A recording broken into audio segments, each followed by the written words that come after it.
ICS service हुआ करती थी, उसकी ट्रेनिंग कर रहे थे।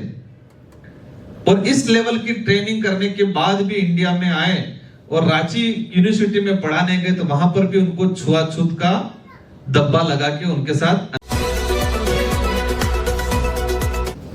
छत्तीसगढ़ में कितनी बार आए पता नहीं, लेकिन हमारे वहां 2 से 3 बार आ गए। अभी प्रधानमंत्री जी भी आ गए और मुख्यमंत्री जी विधायक आता है वैसे आते थे, हर 10-15 दिन में परिवर्तन हुआ।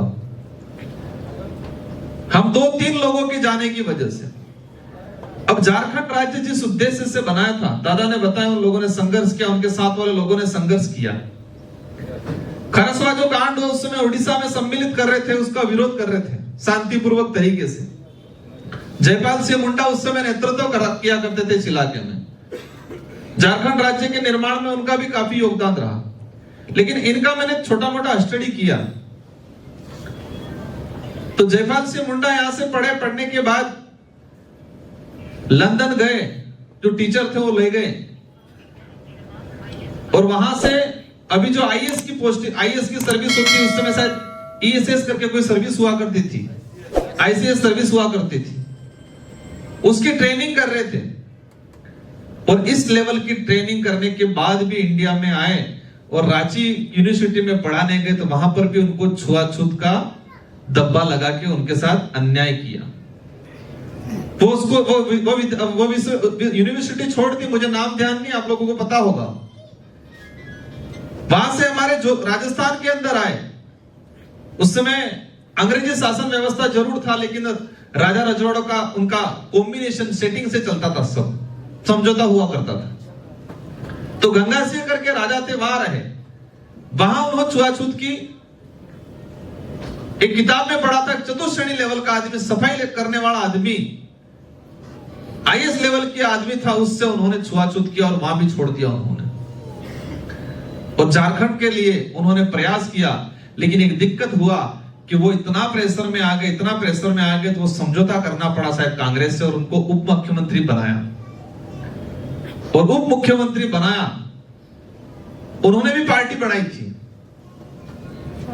पार्टी का नाम मुझे ध्यान नहीं, लेकिन जयपाल सिंह मुंडा ने भी पार्टी बनाई थी, कुछ विधायक भी निकले थे, लेकिन समझौता करने के बाद वो पार्टी का खत्म हो गया। इसलिए यहां पर मैंने प्रदेश कार्यकारिणी को भी कहा है कि हमें ठीक लगे तो विचार करना है, लेकिन ये भारत आदिवासी पार्टी का नाम, हम राजस्थान के लोग हैं, राजस्थान में ही चलाना होता तो हम भी झारखंड मुक्ति मोर्चा के तरह राजस्थान मुक्ति मोर्चा बढ़ा देते।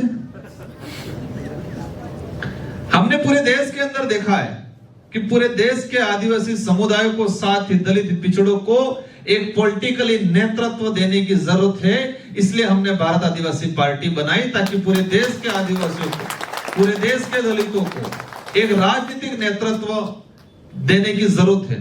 और यही भारत आदिवासी पार्टी पूरे देश के आदिवासियों को नेतृत्व देने का काम करेगी।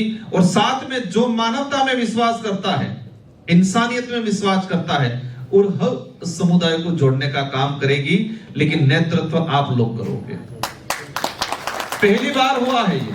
और एक रिकॉर्ड ये भी है कि अब तक की पार्टियां बनी, इसमें सबसे अधिक कम समय में सबसे अधिक ग्रोथ करने का अगर रिकॉर्ड है तो भारत आदिवासी पार्टी का वर्तमान समय में। इसलिए आप सभी को ये पार्टी आपकी समझनी है। किसी विधानसभा में हम ऊपर से कैंडिडेट थोपने का काम नहीं करेंगे, आप लोग ही डिसाइड करोगे। और ये राजनीतिक या सत्ता प्राप्त करने के उद्देश्य से नहीं है, ये हमारे समुदाय के, हमारे लोगों का प्रतिनिधित्व तैयार करने की, हक अधिकार के, हमारे अस्तित्व बचाने के लिए पार्टी बनाई गई है। यहां पर बता रहे थे पेंसिंगरम रूल्स के बारे में, मानकी मुंडा को एक अधिकार दे रखा है, एक पावर दे रखा है। क्यों नहीं कर रहे ये लोग? एक चीज समझनी पड़ेगी, हजारों सालों से हमारी जो व्यवस्था बनी थी, और हजारों सालों से जो व्यवस्था बनी थी, इस व्यवस्था को खत्म करने का काम कर रहे हैं। नदी किनारे खेत होते हैं, वो मिट्टी जो बनती है, उस मिट्टी को बनने में 1000 साल लगते हैं।